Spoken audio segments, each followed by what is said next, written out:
La Maison-Blanche de Donald Trump est-elle une entreprise de pyrotechnie? On peut s'interroger tant s'enchaînent les feux d'artifice déclenchés par le président. On a assisté au crash en plein vol de sa bromance avec Elon Musk. Quelles leçons faut-il en tirer? Il mobilise la troupe contre les manifestants en Californie.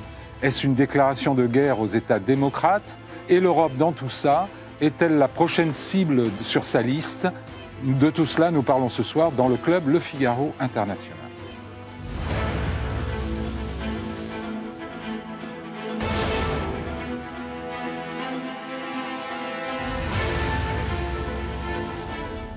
Jean-Pierre Molny, bonsoir. Bonsoir. Directeur adjoint de l'IRIS, l'Institut de Relations internationales et stratégiques. Vous avez été chargé de mission auprès du président de la Commission de la Défense à l'Assemblée nationale. Vous êtes spécialiste des questions de défense, de l'Europe de la défense et de l'OTAN. Vous dirigez le groupe ARES, un réseau de chercheurs européens spécialisés sur les industries de défense, et vous êtes membre du comité éditorial de la Revue internationale et stratégique. Gilles Gressani, bonsoir. Bonsoir. Vous êtes cofondateur et directeur de la revue en ligne Le Grand Continent. Vous présidez le groupe d'études géopolitiques à l'École normale supérieure et vous enseignez à Sciences Po. Après le portrait d'un monde cassé, le 4e volume publié par Le Grand Continent est paru chez Gallimard sous le titre L'Empire de l'ombre, guerre et terre au temps de l'IA, un ouvrage collectif réalisé sous la direction de l'écrivain Giuliano da Empoli.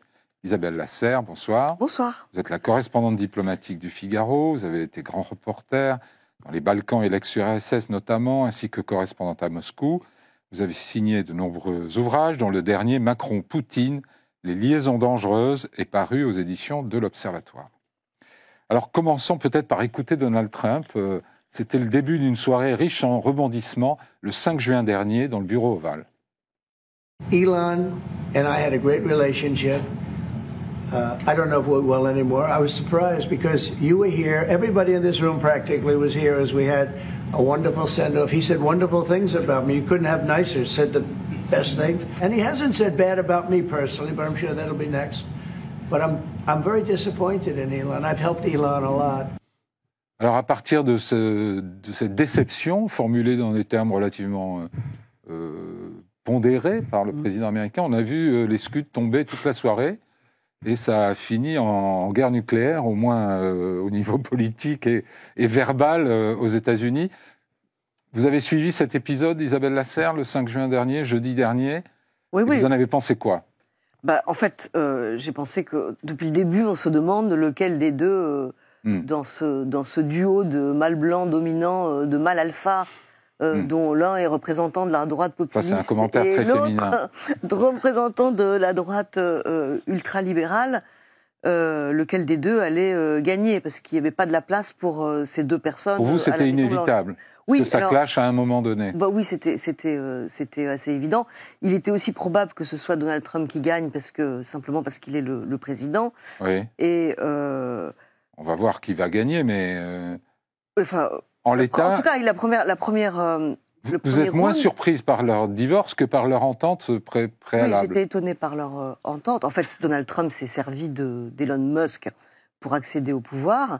Elon Musk a cru qu'il allait pouvoir influencer le président. Oui. Il a agi comme un espèce de président bis.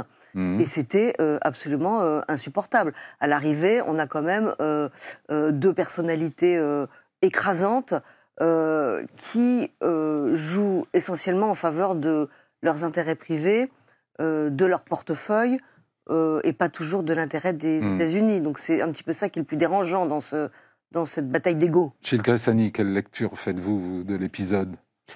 La lecture, mais pour comprendre Donald Trump, c'est toujours la même phrase, c'est de la très bonne télévision. Ce qu'on assiste... C'est que ça? On assiste depuis désormais presque 3 mois. Enfin, le temps désormais est devenu une chose assez bizarre. Donc, 3 ans, 6 ans, 3 ans. Ça fait 5 mois et on a l'impression que ça fait 5 ans. Voilà. À un show permanent dont le producteur et le personnage principal est le président des États-Unis, qui fait que chaque jour, on se réveille avec la nécessité de récupérer ce qui s'est passé le soir à Washington. Et c'est le cas pour plusieurs centaines de millions, voire des milliards de personnes. Donc, je pense que ça fait partie vraiment d'un des prismes d'analyse pour comprendre Donald Trump. Après, évidemment, le problème, c'est que quand on regarde que le spectacle, on oublie ce qui se passe dans les coulisses. Là, il y a quand même une fracture du monde MAGA, un peu, non? En fait, en réalité, ce qui est intéressant, c'est que, d'un côté, c'est évident que le nouveau Trumpisme doit beaucoup à Elon Musk et à la Silicon Valley, qui a mené une vision du futur différente. Oui. Au fond, le MAGA 2016-2017, c'est un mouvement qui regarde vers le passé. Make America Great Again signifie revenons à ce qu'on était dans le passé. Un âge d'or. Là, l'âge d'or est dans le futur. On enverra désormais les Américains sur Mars, on arrivera à plier les partenaires et les alliés, on sera une puissance.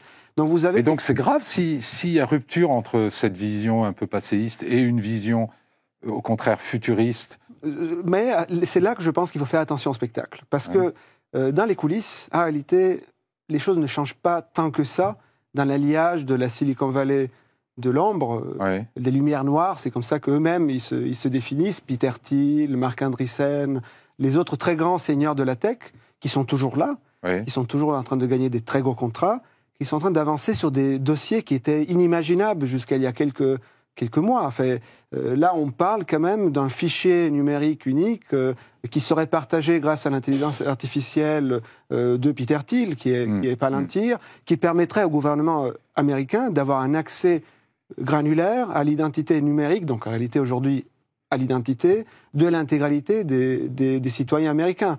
Donc le projet pour vous est toujours en cours. En fait, le projet a plusieurs niveaux. Ce qui, si vous voulez, a explosé, c'est la couche apparente, et ça fait de la très bonne télé. Maintenant, ce qui est en train de se mettre en œuvre d'une façon un peu plus infrastructurelle, ça continue.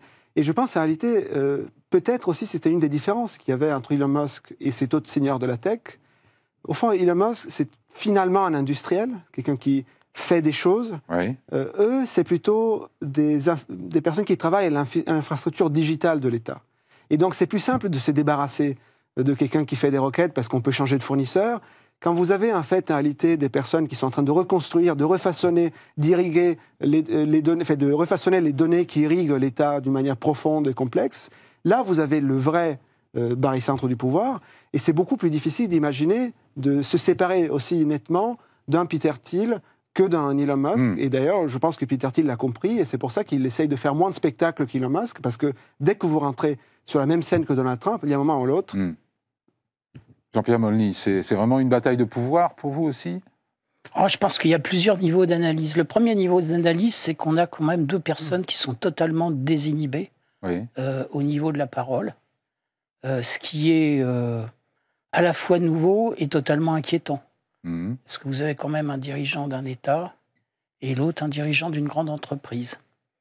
Et c'est pas comme ça, à mon avis, l'homme le plus riche du monde et l'homme le plus puissant. Qu'on se présente, comment dire, comme des gens voulant diriger le monde. Oui.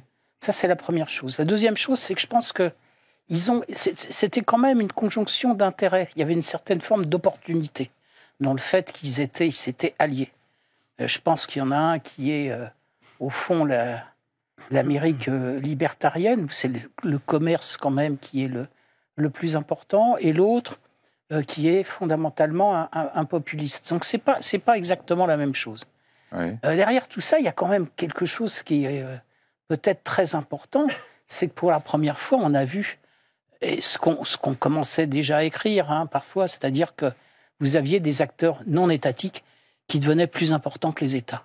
Et là, vous avez la première confrontation entre un acteur non étatique, Elon Musk, même si effectivement les autres ne le suivent pas, et un État, et en plus l'État le plus puissant dans le monde. Ce qui est là aussi extrêmement inquiétant sur la puissance d'un acteur non étatique, qui n'a pas la légitimité démocratique. Alors il y a des divergences entre les observateurs pour savoir si ça va être une lutte à mort, est-ce que c'est qu'un jeu d'apparence, ils vont se réconcilier. Non, ils ne peuvent pas se réconcilier parce que la ligne rouge a été franchie. Il faut bien rappeler aussi que Trump a traité Musk de fou, Musk a traité Trump virtuellement de pédophile puisqu'il l'a impliqué dans l'affaire Epstein. Donc c'est quand même allé très loin, même si, semble-t-il, certains tweets ont été effacés depuis. Est-ce que ce bras de fer peut continuer, selon vous, Isabelle Lasserre ? En fait, le bras de fer, il avait commencé bien avant l'élection présidentielle, puisque Musk, avant d'être l'espèce de bras droit et bras gauche en même temps de Donald Trump, était un de ses opposants. Enfin, il l'avait vraiment critiqué. Donc, Musk a prouvé qu'il pouvait changer de héros politique en fonction de ses intérêts. Est-ce qu'il peut se passer de Musk comme ça en claquant dans les doigts ? Ou est-ce qu'il a besoin de lui ? D'abord, il avait donné 290 millions de dollars à sa campagne, c'est pas rien. Oui. Il a promis 100 millions de dollars pour les midterms. Trump boosté sur les algorithmes. Donc, il y a eu un échange de bons procédés. Jusque-là, ils avaient besoin l'un de l'autre. On peut aussi imaginer qu'ils se séparent physiquement, c'est-à-dire, de toute façon, ça s'est passé en 2 temps. Hein. Le premier temps, c'était le départ d'Elon Musk de Doge, avec en fait un bilan assez médiocre par rapport aux ambitions qui étaient affichées, de faire des économies de 2 000 milliards de dollars initialement, ensuite 1 000 milliards. Ensuite 1 000 milliards de dollars, et à l'arrivée... Finalement, 175 au grand maximum.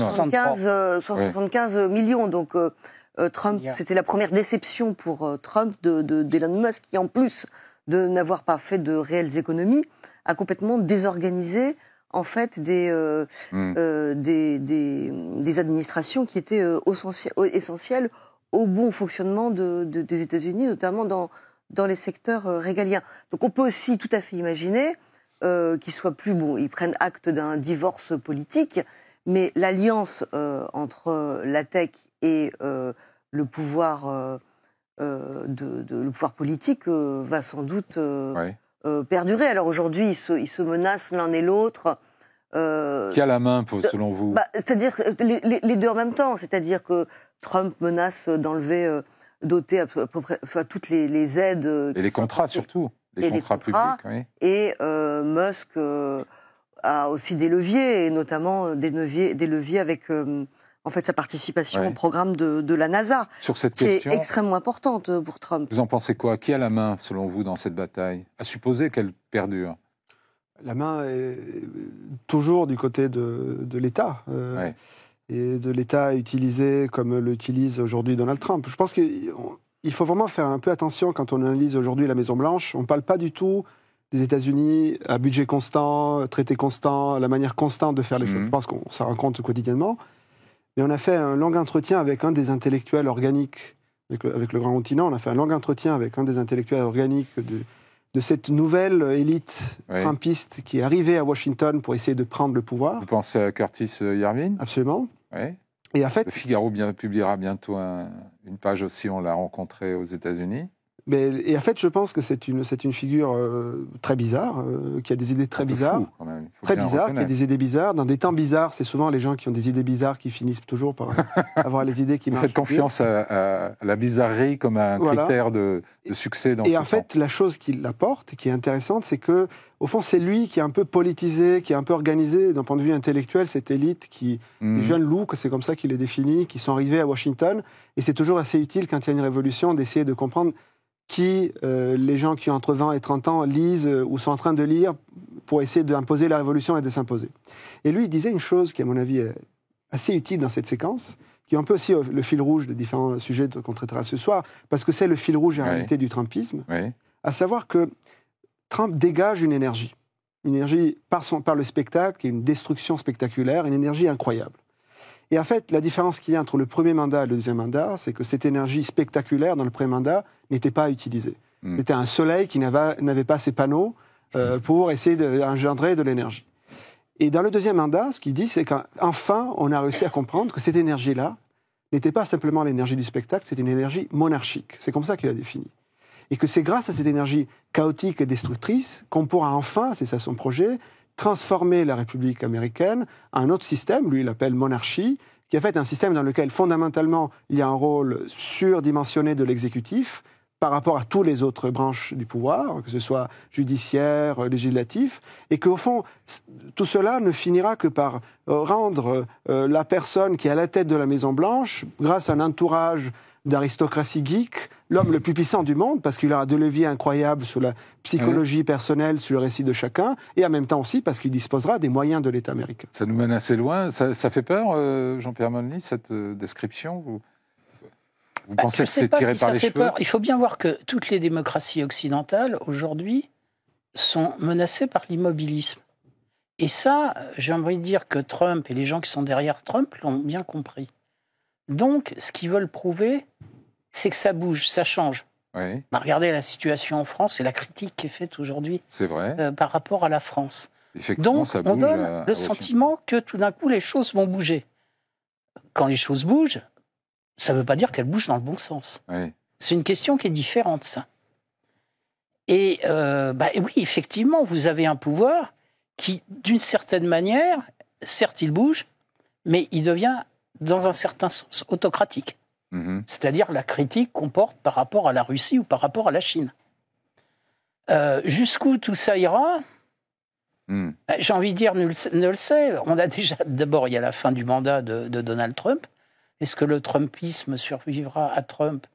Ça, c'est une première chose. Oui, mais c'est intéressant. La deuxième chose, est-ce qu'il n'y a pas des risques de crash dans le système? Oui. Et bon, ce qui est en train de se passer en Californie, par exemple, c'est un risque de crash. Il y a des risques de crash, vous les avez aussi au niveau international. Vous avez plusieurs risques de crash dans le système. Vous avez le crash États-Unis-Chine. Donc ça bouge, mais c'est dangereux. C'est pas stable. Le fait de bouger, c'est intéressant. Je pense qu'il ne faut pas regarder ça comme quelque chose qu'il faut... j'aime pas le mot rejeter, mais il faut le regarder avec précision, parce qu'il y a des choses sans doute qui sont intéressantes. J'ai bien dit intéressantes, pas plus. Oui. Maintenant, il y a un véritable danger dans ce système, parce que vous avez des forces internes au sein de ce gouvernement et à l'extérieur de gouvernement qui tirent en fait dans des sens qui ne sont pas tous les mêmes. Oui. Et après, c'est quand même Donald Trump, à un moment donné, qui prend la parole, et on ne sait pas exactement ce qui va sortir du chapeau. Là, on est à 15 jours d'un sommet de l'OTAN, on ne sait pas exactement s'il va retirer des troupes, combien, des capacités, combien, on va en parler etc., tout à l'heure etc. dans le contexte Donc, européen. C'est quand même totalement étonnant. Je voudrais souligner l'absence d'un personnage, pourtant très central, c'est J.D. Vance, totalement absent de cette dispute. Pourquoi ? Est-ce qu'il veut garder ses bonnes relations avec les financiers de la Silicon Valley? Il en a besoin. On ne l'a pas entendu sur le différent Musk. Je n'ai pas d'explication, si ce n'est de dire que... il ne veut pas injurier l'avenir, manifestement. En fait, J.D. Vance, dans l'affrontement, si on lit il y a plein d'étages différents pour analyser l'opposition entre Musk et Trump. Si on la lit par l'appartenance à des familles politiques de la droite américaine, J.D. Vance est du côté de Donald Trump. Il est du côté de l'Ohio, des petits blancs. En même temps, il est vraiment rallié et pas du côté de la Silicon Valley. Peter Thiel et tout ça. Comment ? Il est quand même très influencé par Peter Thiel. Il est aussi influencé. Il est probablement le lien en fait, entre les deux. Oui. Mais il n'a absolument aucun intérêt à se mêler de la bataille pour l'instant. D'autant plus que Musk lui prenait quand même un petit peu sa place. Ouais. C'est-à-dire qu'il y a vraiment des moments depuis le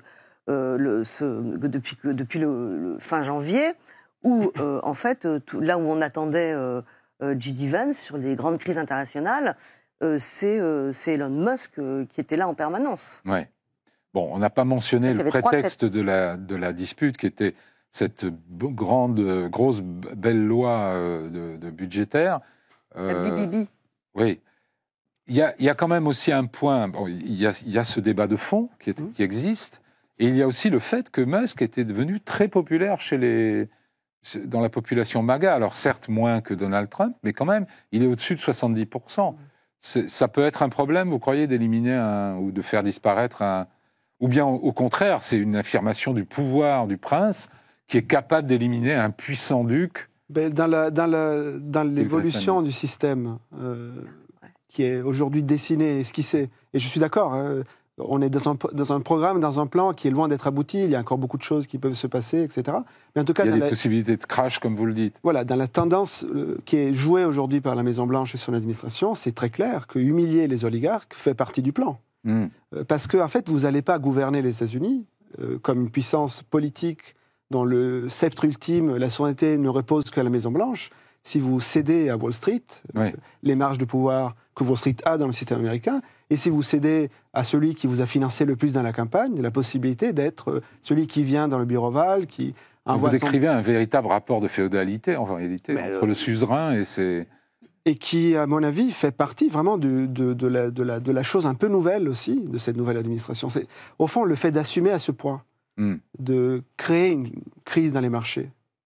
C'est assez nouveau dans le système politique américain. Et quand il impose des tarifs aussi brutales, aussi violentes, sans aucun habillage économique, l'équation qu'il utilise n'a pas de sens. Ça peut pas être simplement une erreur de stratégie ? Au contraire. En fait, si vous voulez, il y a une métaphore très utile qui a été lancée par, je crois, Vladimir Lénine, qui s'entendait un peu dans les stratégies révolutionnaires. Il disait, au fond, pour briser l'État libéral, l'État bourgeois, on ne peut pas le briser d'un coup. Il faut le briser comme on brise un fil de fer. Un fil de fer, on ne peut pas le briser d'un coup, il faut le tordre dans tous les sens. Et en fait, vous mettez les tarifs, vous enlevez les tarifs. Vous envoyez la garde nationale, et par la suite, vous dites peut-être les Marines. Vous prenez le masque et vous virez le masque. Et le fil de fer, c'est c'est l'État de droit, la République. C'est au fond le fait de prendre la possession du système. Et en fait, en réalité, le fil rouge de toutes ces politiques très chaotiques qui ne semblent pas avoir un sens, une direction unique, c'est toujours la même chose. Le recentrement autour de Donald Trump de plus de pouvoir. Fait qu'il teste à chaque fois un peu plus les lignes, il dépasse un peu plus les lignes. Et à chaque fois, qui décide que la crise rentre, qui décide qu'on arrête le jeu, qui siffle la fin du jeu, c'est toujours Donald Trump. Et à chaque fois, il ressort avec plus de pouvoir. Il fait un petit peu, vis-à-vis des oligarques, il fait un petit peu la même chose que Poutine. C'est-à-dire qu'il les utilise, il se partage un peu le gâteau, mais il y a un moment où les oligarques doivent se soumettre, ou alors ils sont punis. Et s'il devient trop puissant ou trop encombrant, il disparaît. Et c'est vraiment la même chose. En fait, c'est le système autocratique. Oui. Et alors, à la fois pour illustrer les possibilités de crash et cette façon de pousser toujours l'extension du pouvoir présidentiel, on a l'exemple de la Californie, donc tout récent, où Donald Trump décide, à la faveur de quelques émeutes qui ont eu lieu contre la politique migratoire fédérale, décidée par Washington. Tout de suite, il envoie la troupe, il mobilise la garde nationale, il envoie des Marines d'active, et ce qui est absolument sans précédent, je crois, c'est contre l'avis du gouverneur, puisque la dernière fois que la garde nationale avait été déployée en Californie, c'était en 1992, à la demande du gouverneur, au moment de la mort de Rodney King, tué par des policiers. Donc là, on est devant quoi ? L'utilisation de l'armée comme ça, sur le territoire national, dans un pays fédéral, dont on sait que ça pose des problèmes non seulement juridiques, mais bien sûr politiques. Jean-Pierre Molny, je pense qu'il faut quand même revenir au point de départ. Le point de départ, c'est que Trump, il faut qu'il soit perpétuellement dans l'action. Oui. Il faut que chaque semaine, il y a un événement qui prouve qu'il n'a pas été élu pour rien. Il est là pour agir, et agir en fonction de ce qu'on lui a demandé, ou censé lui demander les électeurs. Les électeurs lui ont demandé de lutter contre l'immigration. Donc là, il se dit, tiens, il y a un problème en Californie. En plus, la Californie, effectivement, démocrate, État fédéré, voilà. Voilà, je montre... Moi, je pense que le premier point, c'est ça. C'est la lutte montrer qu'il agit là où les autres... Avant l'histoire de l'armée, on va voir combien de temps ça dure, cette affaire. Je ne suis pas sûr que ça dure très longtemps. Mais il y a d'autres façons d'agir que d'envoyer la troupe. Mais ça se voit. Oui. Encore une fois, on est dans le paraître. Est-ce qu'il n'est pas dans... Est-ce qu'il ne prend pas le risque d'envenimer une situation potentiellement explosive ? Bien sûr, bien entendu qu'il risque d'envenimer la situation. S'il envenime la situation... C'est pas non plus ce qu'on attend nécessairement du président. Oui, mais il fera aussi machine arrière, comme il a fait machine arrière sur les tarifs douaniers à un moment donné. On est perpétuellement dans un système où il faut montrer qu'on agit, avec tous les risques que ça présente, parce que je dis que la parole était désinhibée, l'action aussi, d'une certaine manière, est désinhibée. Mais la question de la sécurité intérieure et la question de la lutte contre l'immigration est un élément extrêmement important dans la politique de Trump. Là, c'est l'aspect populiste. Ouais. C'est aussi pour ça qu'il a été élu. Si vous regardez tout simplement le budget de la défense, il y en a une partie, l'augmentation, qui est liée à ces questions de sécurité d'intérieur et de lutte contre l'immigration. Oui, puisqu'il avait déployé déjà l'armée sur la frontière. Gilles Gressani, là-dessus, comment vous interprétez ces... Moi, je pense que la chose clé, là aussi, pour comprendre cette séquence, c'est une déclaration qu'il fait à la presse. On lui demande est-ce que vous allez envoyer les Marines dans les rues pour faire le ménage ? Et c'est quoi le seuil qui va vous décider ?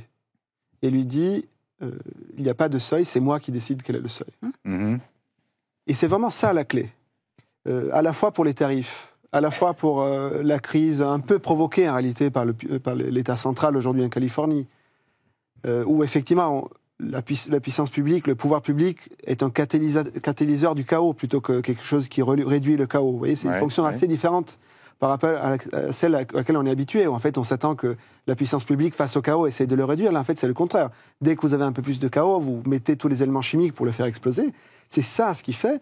Mais ce qui est très intéressant, c'est qu'à chaque fois, chaque séquence, on revient au fil de fer. À chaque fois, il revient à cette idée de c'est moi qui décidera quand et si la donc crise s'arrêtera. C'est pour affirmer sa monarchie absolue. Vous savez, la définition classique de la souveraineté, permettez-moi de faire une seconde de philosophie politique, a été fournie par Carl Schmitt, philosophe et juriste qui a des acquaintances très profondes avec le nazi, mais souvent les philosophes politiques sont déjà un peu dangereux.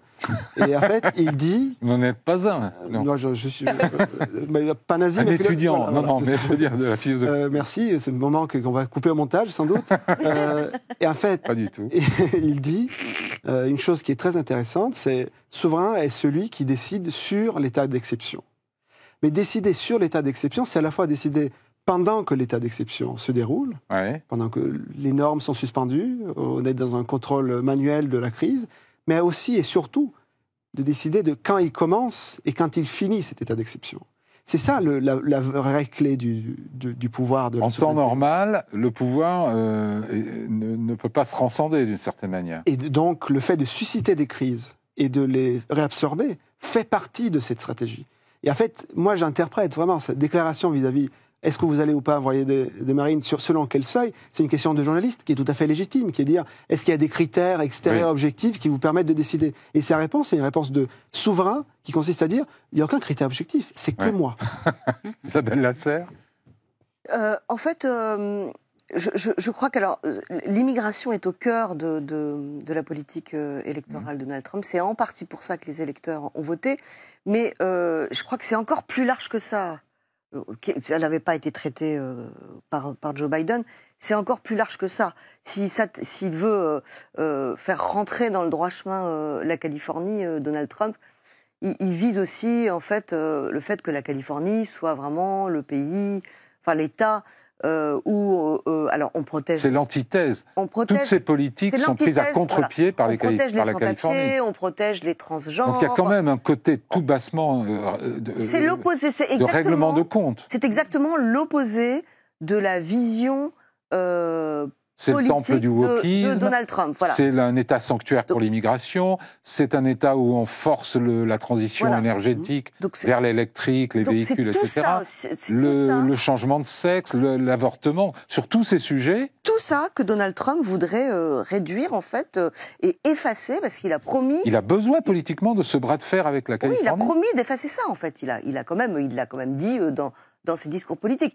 Alors là où c'est dangereux, c'est que on savait, de toute façon, ça fait très longtemps qu'on sait à quel point la société américaine est extrêmement polarisée, mais là, cette polarisation devient violente. Déjà, ça prend une dimension militaire. Il y a deux parties de l'Amérique qui s'affrontent absolument.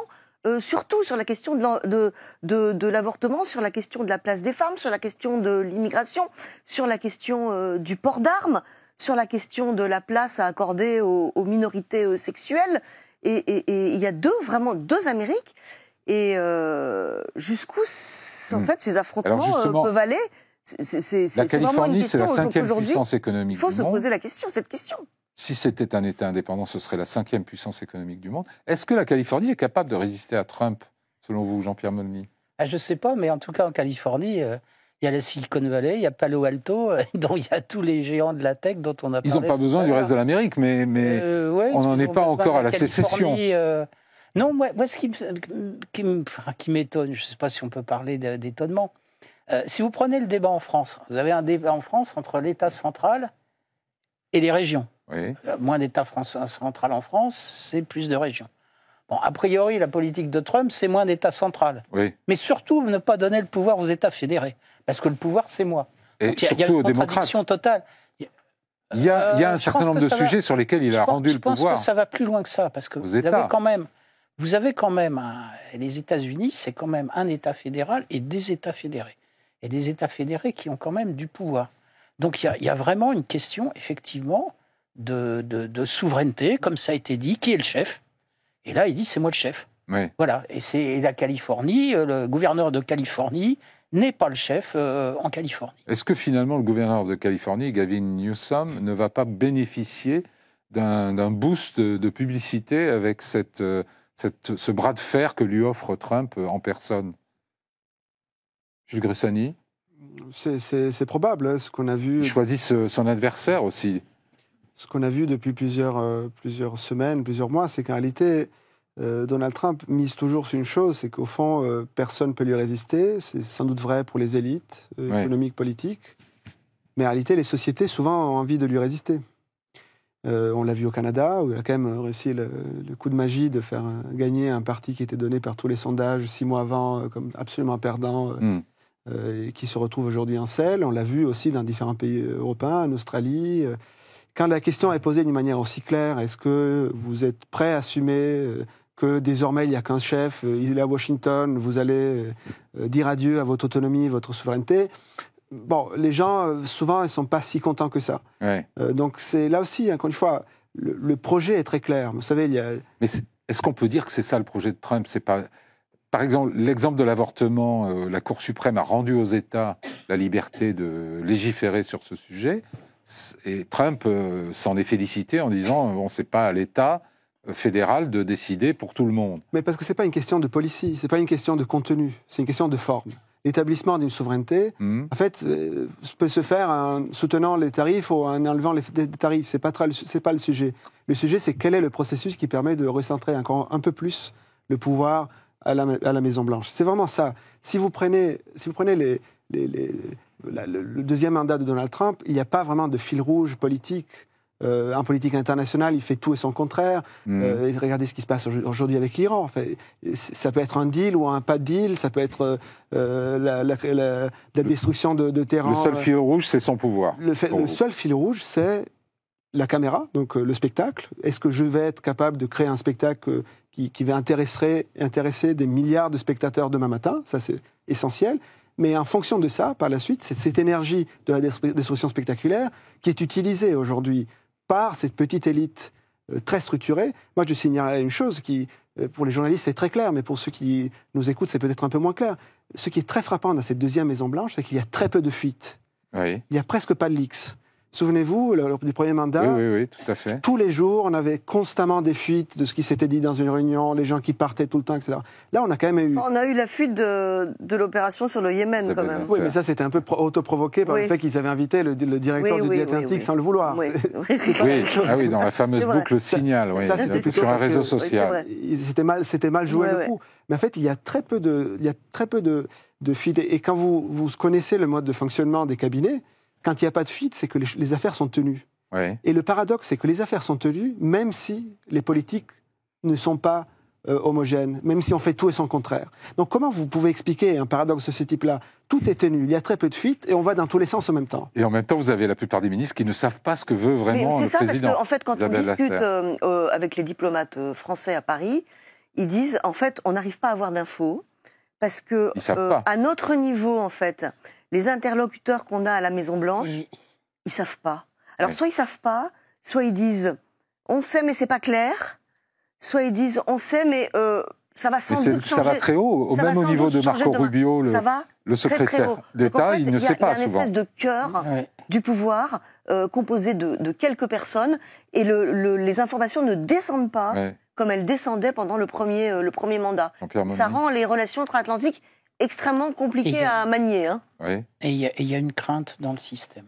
Tout le système a peur des décisions qui tombent du haut, où vous pouvez perdre votre emploi du jour au lendemain. Hein. Je ne sais pas si vous avez vu, nous, dans les centres de recherche, les gens qu'on a fait en face de nous, maintenant, ils sont extrêmement formalistes. Oui. Ils font très attention dans les mails qu'ils vous envoient. Hein, parfois, on se dit, on est changé de pays, il n'y a plus de liberté de parole. Il y a une vraie... Même les journalistes s'en rendent compte dans un pays aussi médiatisé que les États-Unis, où normalement, vous tendez votre micro et tout le monde vous parle. Même les journalistes disent il y a des gens qui ne veulent plus parler. Juste un mot sur cette affaire californienne. Est-ce que vous redoutez les uns et les autres que ça essaime dans d'autres États démocrates, qu'il y ait une espèce de coalition qui se forme contre le pouvoir central? Il y a 17 États démocrates, plus le district de Columbia à Washington. Je ne sais pas si c'est tellement démocrate, républicain. Encore une fois, vous avez la question État fédéral, État fédéré, et vous avez la question du pouvoir en tant que tel. À un moment, la question qui va se poser, en fait, c'est plus la question des citoyens en eux-mêmes. Qu'est-ce que les citoyens américains vont faire face à une telle situation? La question en Californie, bien sûr, les démocrates ou les gouverneurs, mais vous avez surtout une population. Comment va réagir la population à un moment donné? Là, on peut avoir des interrogations. Vous avez quand même des gens aussi qui ont perdu leur emploi du fait du Doge d'Elon Musk. Et, enfin, c'est une situation, on va dire, qui peut être volatile. On ne va pas vous dire qu'il va y avoir tout d'un coup des émeutes qui vont se multiplier. Ça ne va pas être Détroit, Chicago dans les années 60, peut-être pas, mais peut-être. Ouais. Bon, on va continuer à suivre ça. Et l'Europe dans tout ça, je voudrais qu'on entende Donald Trump qui résume très brièvement son opinion sur l'Europe. The European Union's it was formed in order to screw the United States. I mean, look, let's be honest. The European Union was formed in order to screw the United States. That's the purpose of it. And they've done a good job of it, but now I'm president.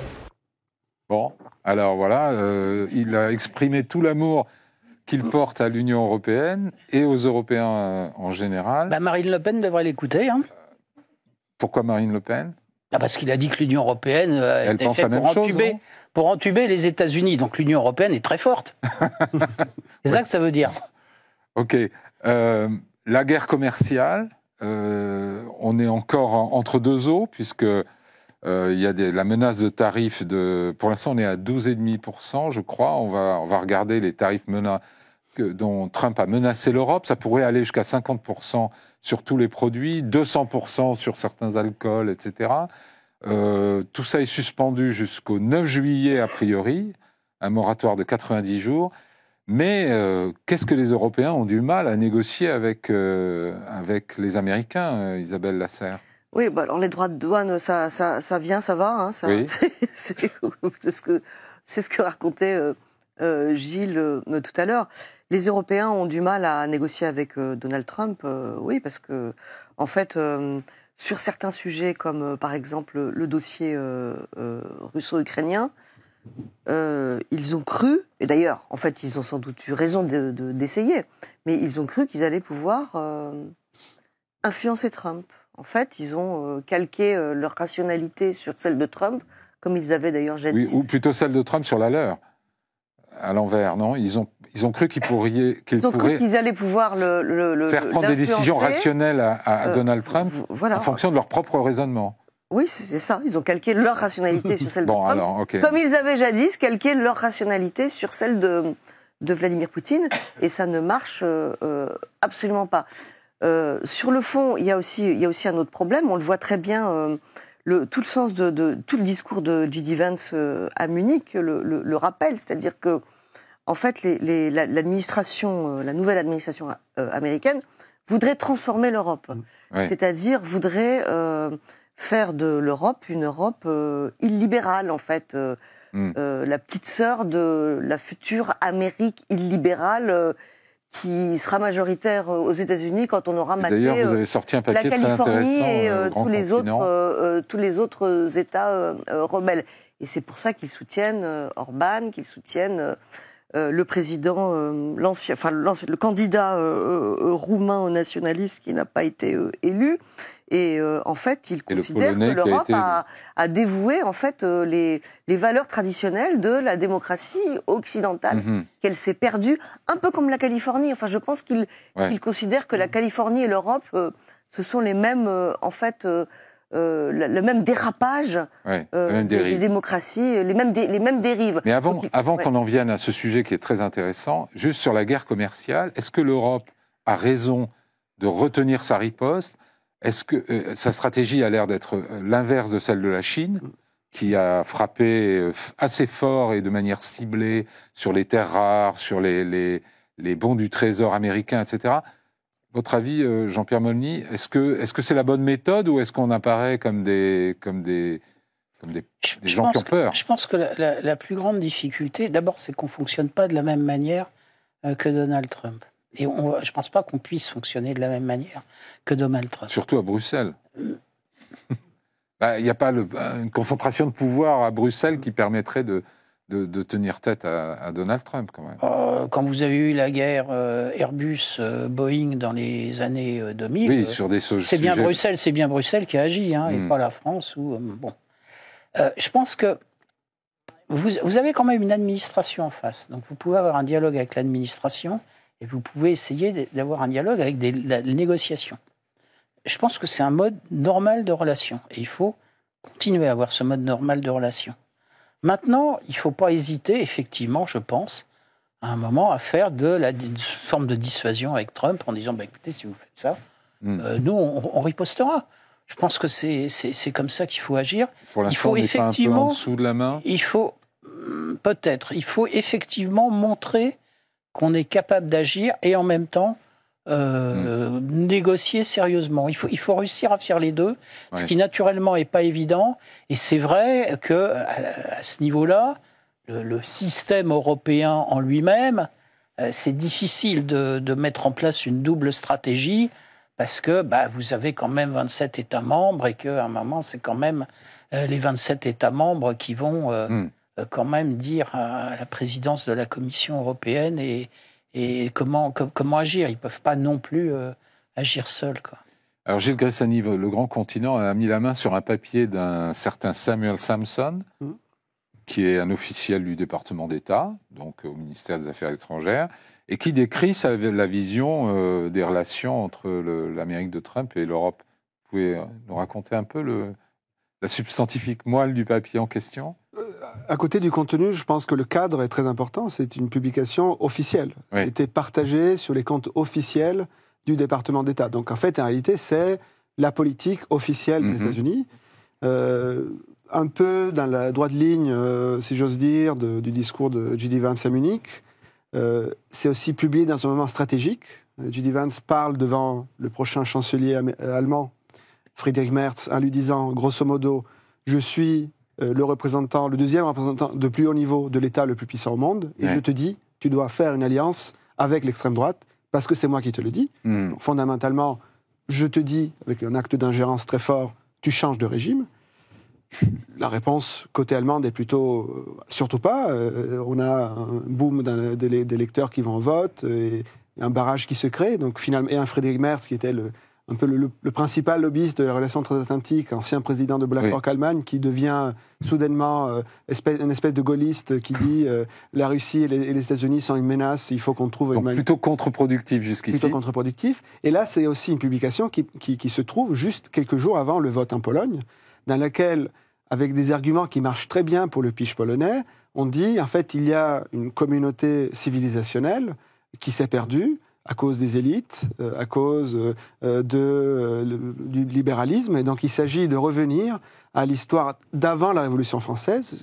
Il fait comme ça une espèce de généalogie sur l'Occident dans lequel, comme par hasard, disparaît la Révolution française et surtout les Lumières. Il n'y a pas les Lumières. Oui. Ça dit quand même quelque chose d'assez profond sur la vision de l'histoire du monde, et dans laquelle, au fond, les États-Unis proposent d'être, effectivement, comme on le disait tout à l'heure, un peu une espèce de grand frère qui pourrait accompagner la Pologne et le reste de l'Europe dans un nouveau régime. En gros, si toute l'Europe devient comme la Hongrie de Orban ou l'Italie de Meloni, etc., nous pourrons reformer cette grande civilisation occidentale. Le seul problème sur ça, et moi j'insiste vraiment sur ce point, c'est que J.D. Vance et Samuelson, c'est pas des essayistes, c'est pas des gens qui écrivent des belles tribunes dans le Figaro ou des pièces de doctrine dans le Grand Continent. C'est des gens qui dictent, qui expliquent, qui expriment la politique officielle de l'État le plus puissant d'Occident.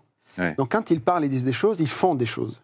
Et là, ce qu'ils sont en train de faire, c'est assez simple. C'est de dire aux Français, c'est de dire aux Polonais, c'est de dire aux Européens, on ne veut plus que vous soyez souverains.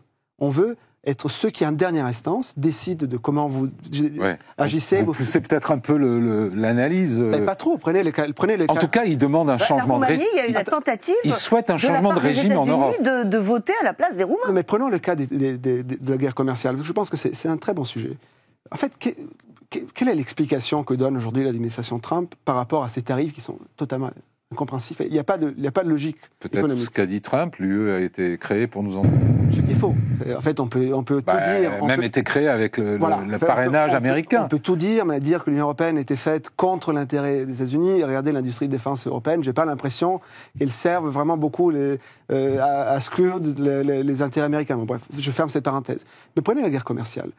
Comment ils justifient ce qu'ils sont en train de faire? Fondamentalement, ce qu'ils disent, c'est vous ne payez pas assez pour votre défense. En fait, c'est du racket de protection.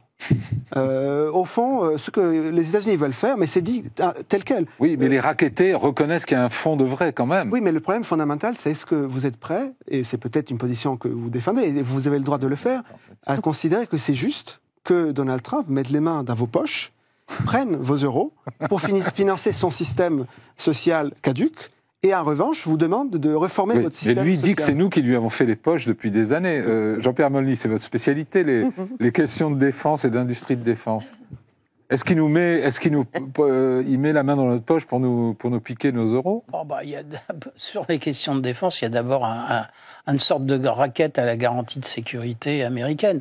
C'est comme si vous aviez un assureur qui vous dise écoutez, je veux bien continuer à vous assurer, mais vous payez 2 fois plus. Oui. Voilà, c'est grosso modo, c'est ça. Mais ça arrive tout le temps avec les assureurs, non? C'est bête et méchant. Peut-être, oui. Je pose une question naïve, pardon. J'ai rien contre les assureurs. Et le problème, c'est que les Européens, en tout cas une grande majorité des Européens, ne sont pas capables de se dire on va monter notre propre assurance. Et donc, ils se disent si on ne veut pas qu'on paye 2 fois plus, il faut faire des efforts, etc., etc. Et là, c'est ce qui se joue dans les 15 jours qui viennent, avant le sommet de l'OTAN. Bon, les Américains, de tout temps, ils ont fait ça, parce qu'il y a une certaine vérité dans ce qui est dit. Simplement, là, c'est dit avec une violence, une férocité qui est beaucoup plus... Moi, ce qui me frappe surtout, c'est plus grande. Avant, il y a cette dimension de vassalisation sans doute, mais c'est surtout qu'ils appellent à un changement de régime dans les différents pays européens. Oui, mais c'est un changement de régime qui affaiblit les pays, qui ne les renforce pas. C'est ça que je veux dire, en fait. Fondamentalement, je pense que le bon cadre... Vous ne leur faites pas le crédit d'être convaincus qu'on est plus fort quand on est Orban que quand on est Emmanuel Macron, pour eux? Je pense que ce qui est très évident, c'est qu'ils avaient un allié très docile, qui s'appelait le Danemark, qui était fondamentalement la personne que vous appeliez quand vous vouliez aller quelque part dans le monde. Ils venaient, ils envoyaient des gens, tout allait très bien, vous lui demandiez des choses, il vous les donnait. En fait, c'est à cet allié-là qu'ils s'en prennent un premier en disant « Non, mais c'est très simple, vous n'avez pas compris, on veut vous prendre le Groenland. » « Mais comment ça, vous voulez nous prendre le Groenland ?»« Oui, on veut vous prendre le Groenland. » Et en fait, c'est ça le sujet, je pense, dont on ne se rend pas compte, c'est qu'on n'est pas dans une reconstruction de l'Occident avec une série d'États souverains qui sont alliés. C'est une reconstruction de l'Occident sur le modèle du pacte de Varsovie. Vous avez une métropole dans laquelle se trouve la souveraineté, vous n'avez pas la suite d'autres États qui sont des entités plus ou moins fictives. Évidemment, on préfère qu'elles soient alignées politiquement avec vous, mais si le Danemark était très très aligné... Le pacte de Varsovie, vous y allez un peu fort quand même. Oui, mais si le Danemark était très aligné avec les États-Unis, il voudrait toujours le Groenland. Donc, ça ne changerait pas grand-chose. Et donc là, vous avez un projet, un plan, qui est effectivement, au fond, la transformation d'une alliance qui avait des côtés asymétriques, évidemment. L'OTAN, les États-Unis pèsent un peu plus que les autres, mais qui restait quand même une alliance avec une capacité d'échange, à une alliance dans laquelle, au fond, il y a une asymétrie structurelle, et au fond, ce qu'on cherche et on impose, ce n'est que la vassalisation. Et en fait, vous avez remarqué, la position de la présidente Meloni a un peu bougé entre-temps. Parce qu'elle pensait justement qu'on aurait pu faire des deals avec Donald Trump. Oui, c'est ce que j'allais vous dire. On ne peut pas être ami avec quelqu'un qui vous veut autant de mal, Isabelle Lasserre. C'est ce qu'il y arrive. C'est-à-dire que c'est le pouvoir très fort qui s'arroge une zone d'influence.